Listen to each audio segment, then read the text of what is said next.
Our next speaker here today is Walt Starosciak. Mr. Starosciak is a longtime activist with the NRA as an NRA election volunteer coordinator in the 4th Congressional District.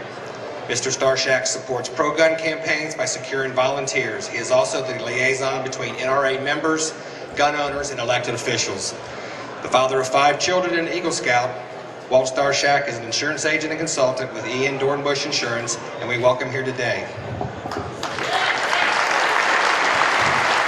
Already, I'm very proud that we live in the Midwest and we have fine executive elected officials, especially Tom Massey. You stole a little bit of my thunder, and so did Joe Khalil. But that's all right.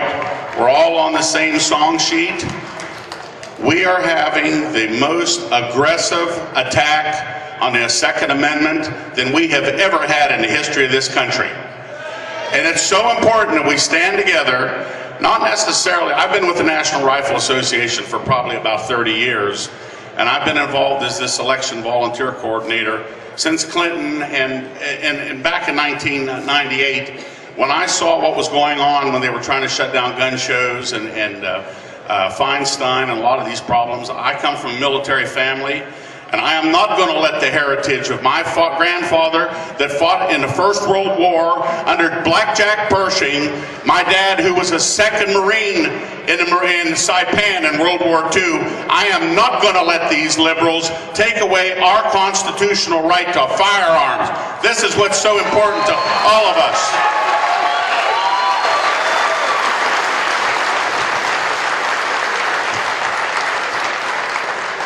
One other thing that I want to talk about is, as far as the National Rifle Association, it's an organization, especially, we couldn't have a finer president and executive officer than Wayne LaPierre. I mean, I've met Wayne on several times. I've talked to him up in Fairfax, Virginia. A lot of you, if you've not been up to Fairfax, Virginia, I highly recommend it to go into the National Firearms Museum. It's absolutely incredible, the weaponry and so forth that you'll see. And part of the tour that they give you, if you don't understand firearms, believe me, after about an hour, hour and a half, and you see all of these tributes to our society and the freedom, without firearms, our country would never be what it is today. Without the Second Amendment, the other amendments are invalid. The Second Amendment is not to be abridged, and it is very important that we continue to keep this. And I can say this from the standpoint of the National Rifle Association, we will not bend. We will not bend.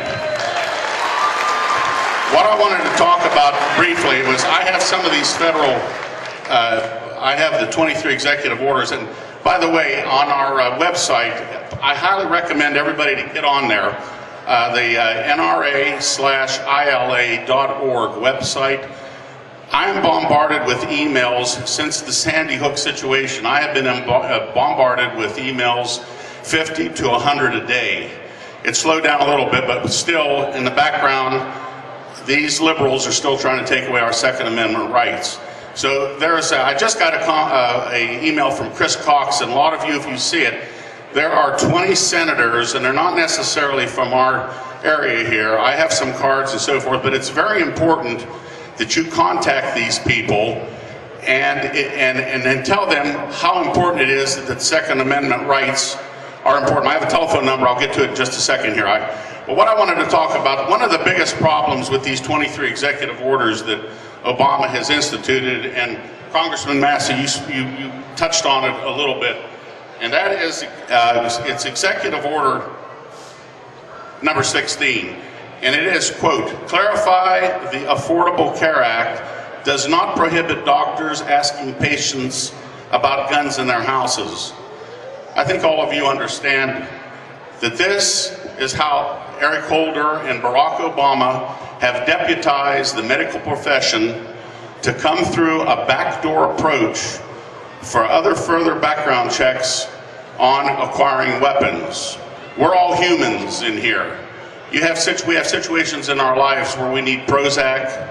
You may need some Vicodin or some type of a prescription.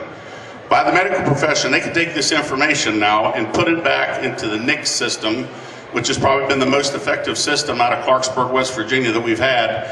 since the mid-90s. And in that, in turn, because you were on some prescription medication, you're going to have a problem in acquiring a firearm. So this is another problem that we have, and this is very serious. Now, Dianne Feinstein, I know all of us, you know, the name is familiar, and she has been involved in taking away our firearms for almost 25 years now. And this latest attempt that she has, there's 3 points to this that I'm going to talk about, and I think it's very important. And number one, it expands the definition of the assault weapon by including 3 very popular rifles. Now, a lot of you that are military veterans will know the M1 carbine, and it can hold a 15 to 30 round capacity magazine. And it's sold by the federal government to individuals involved in marksmanship competition, and a model of the Ruger Mini 14 and most of the other models of the SKS. Well, you're talking about rifles that we've had around for quite a few years. The Mini 14 with the 22 extension mag is something that we've had. Now, this is one of the most troubling parts of this legislation that she's proposing. Quote, it's going to require owners of existing assault weapons to register them with the federal government under the National Firearms Act, the NFA. I agree totally, but listen to this.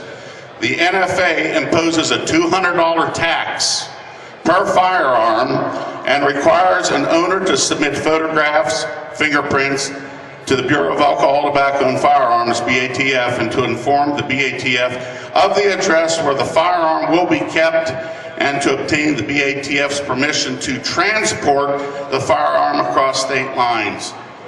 Ladies and gentlemen, do you realize how serious this is? If you are a Class 3 person acquiring an automatic weapon, a $200 stamp is required, and we've had these laws for quite a long time. But to go and register over, we probably have 13 or 14 million semi-automatic weapons in this country right now. This is absolutely ludicrous, the amount of additional paperwork and problems that it's going to cause, not only for our law enforcement officials, but for all of us here in the United States. The last part of this is absolutely unbelievable. Quote, prohibits the transfer of assault weapons. Owners of other firearms, including those coveted by the NFA, are permitted to sell them or pass them to their heirs. Now listen to this. However, under Feinstein's new bill, assault weapons would remain with the current owners until their deaths, at which point they would be forfeited to the government. Absolutely. This is confiscation to the nth degree, any way that we take a look at it. So it's so important that that we all, like I say, is that we continue to remain together and to stop this. I have here, excuse me. I hate getting old when you have to wear cheaters. It's important to call your, contact our legislators. And I have here the number in Washington, and we don't have a problem at all with Thomas Massey, with Rand Paul, and I received a telephone call from Senator Mitch McConnell as well. Our Second Amendment rights are guaranteed here within our state of Kentucky. We're one of the largest holders of firearms in the United States, along with Indiana and Tennessee.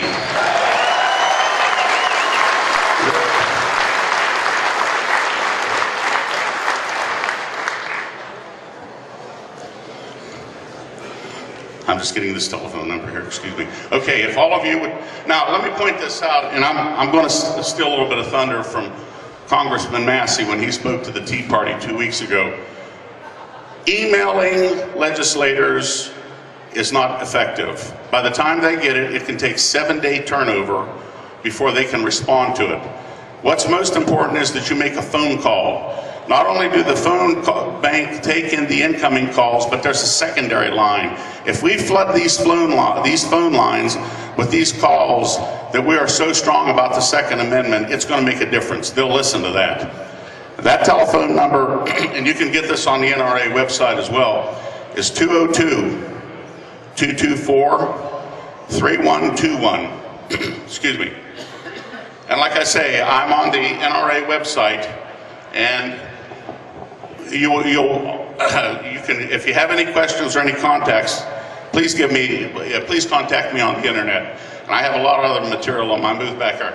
I'm going to wrap up real quickly here. I have here, and this is something that goes back 50 years ago, and with President John F. Kennedy.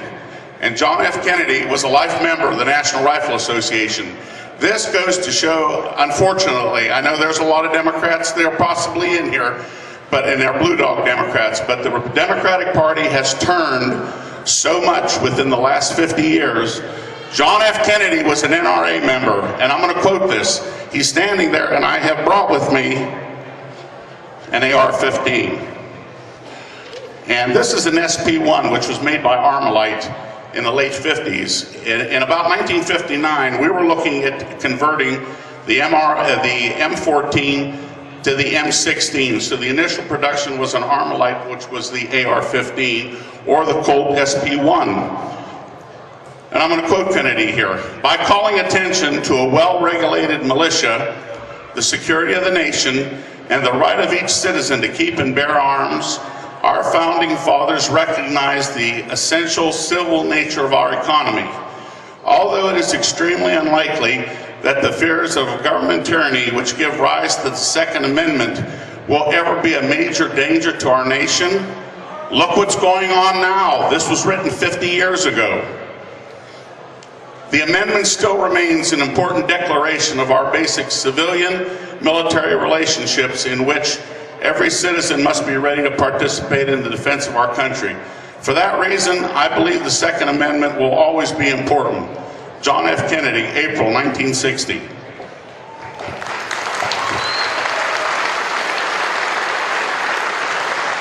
Joe Khalil mentioned a little bit before when we were talking about this as being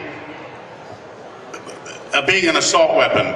This is a term that has been set up by the media. This term, assault weapon, has been spread for about 20 years now. This is actually a defense weapon. Any way that you take a look at it, it's a defensive weapon. This is our modern, this is today's musket that the forefathers of our country who were defending ourselves, I know all of you in this room here would step forward in the event if there was ever a hostile takeover, that we would continue to maintain our rights as free American citizens. What's that? It is an inside hostile takeover. I agree with you totally. I had the pleasure in the 25 years I've been with the National Rifle Association, and I'll close with this, to meet Charlton Heston. Charlton Heston was one of the best executives that we had in the National Rifle Association. He believed in individual rights, and he said, don't let political correctness change anything. He says, you have your right to maintain your firearm, and no matter what the choice is.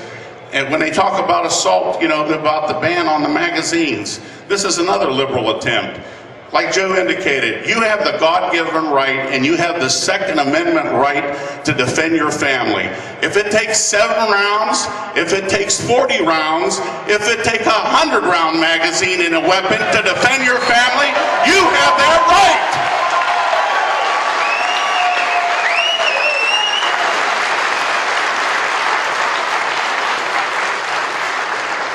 And one thing is Charlton Heston would always say in our NRA conventions, he would hold up a musket and he'd hold it in front of the crowd. And he would say, from my dead hands, you will take away my firearm. Thank you very much. God bless you, and God bless the United States of America and all of us for the Second Amendment. Thank you.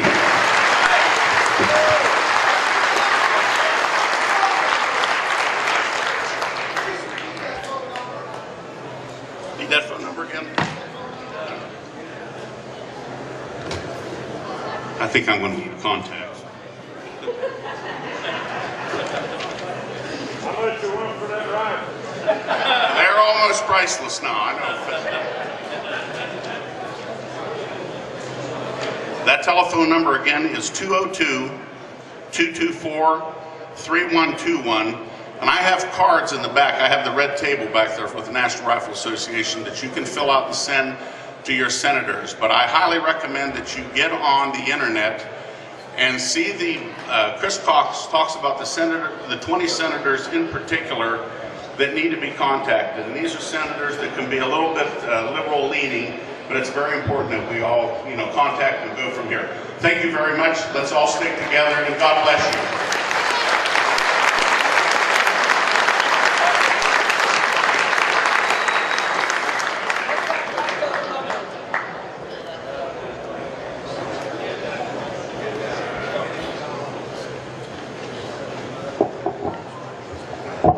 Thank you, Walt. We appreciate you being here today. And make sure you stop back by the NRA booth. I know there's plenty of literature back there. There may even be some information on discounted memberships if you happen to not be a member already. We were scheduled today to have another speaker, Todd Brooks, who's the owner of Freedom Fighters Incorporated here in Florence. However, he unfortunately had a death in his family and was unable to be here. So our prayers are with him and his family, but we will move on to the next part of our program. At this time, I would like to introduce our 4 sheriffs to come up here on stage. Boone County